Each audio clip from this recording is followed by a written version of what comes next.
I used to be involved in the University of the South Pacific.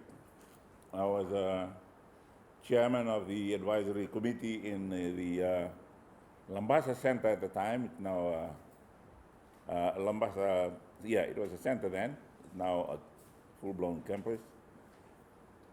And we in Honourable really welcome that because it brought a reputable institution of learning at tertiary level into our island of Honourable. One thing I mentioned when I started with the Lambasa campus was developing it into a specialized marine studies facility because it's very close to the what they call in the local dialect.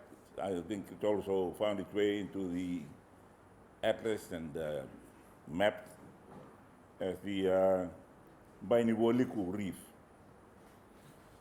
It's a good barrier reef full of marine life and some organisms perhaps have not been discovered. But it would be a good center for that sort of work. And I'm glad that USP is moving into that area now, ocean studies, as the world moves towards getting abreast with and getting up to date with climate change and the various factors of that phenomenon.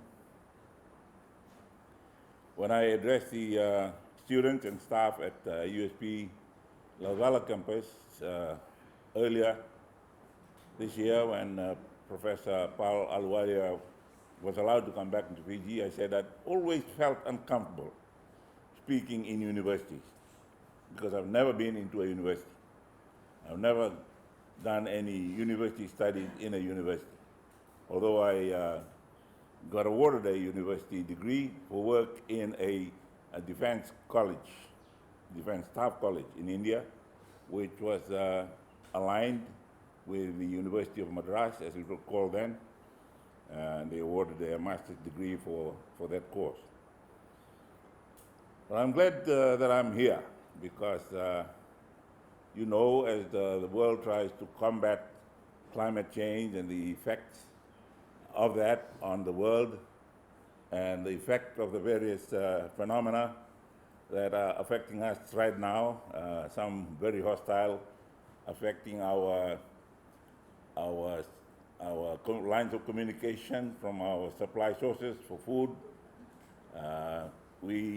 It brings home to us the importance of localized food security, and that's where your campus will come in very, very useful as you develop the sciences that will combat these artificial interruptions, interdictions to our supply routes for our security, food security, which is sourced by other farmers in other continents, very easily interdicted with hostile activities like the war between Russia and Ukraine at the moment, and made worse by the cost of shipping when shipping companies increase, or the insurance companies increase the premiums from shipping companies, and everything goes up, and the fuel goes up, and we suffer in our small island territories as the cost of living goes up.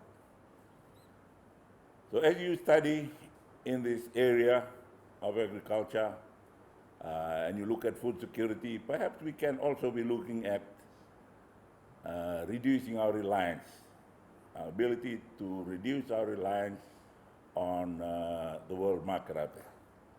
There's so much that the world can do to make us suffer. And there is still yet much more that we can do to reduce, to alleviate the cost rises that we come up against when things happen beyond our control and beyond our boundaries. So thank you very much for the short tour here today. As I said, I'm always uncomfortable speaking to university audiences. I'm glad I have this opportunity. I had one earlier, and look out, I'm getting more comfortable.